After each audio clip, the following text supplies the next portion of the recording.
जब जीरो दिया मेरे भारत ने, बहुत अच्छी बात है, और उसके बाद लगता है कि सिर्फ जीरो ही दिया।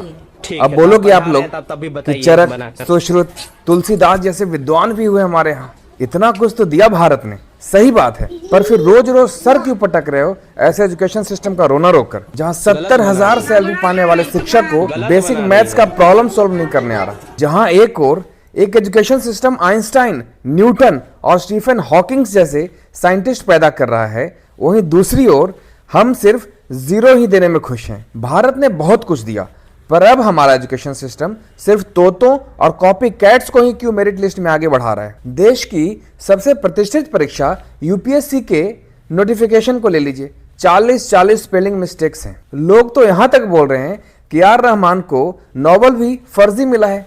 क्यों भाई?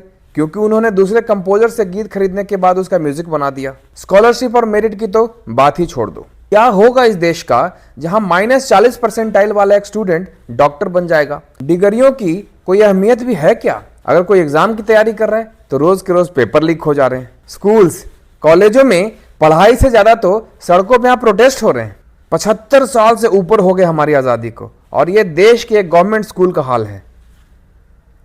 Classes under open sky, a hut as a classroom, no basic infrastructure, और ये ऐसे समय में जब लगभग 1.3 lakh crore ministry of education को यूनियन बजट में अलॉट होता है।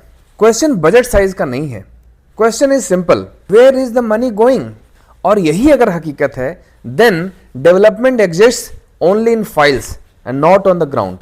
चाइना के यूनिवर्सिटी एंड कॉलेजेस आज विश्व रैंकिंग में नंबर 1 आ रहे हैं, और भारत की यूनिवर्सिटी टॉप 200 में भी कहीं नहीं है। क्यों? क्या नेशनल एजुकेशन पॉलिसी सिर्फ बनाने से होगा, या जमीनी स्तर पे उसे उतारना पड़ेगा? क्या इस शिक्षा मॉडल को पूरी तरह से बदलने की जरूरत नहीं है?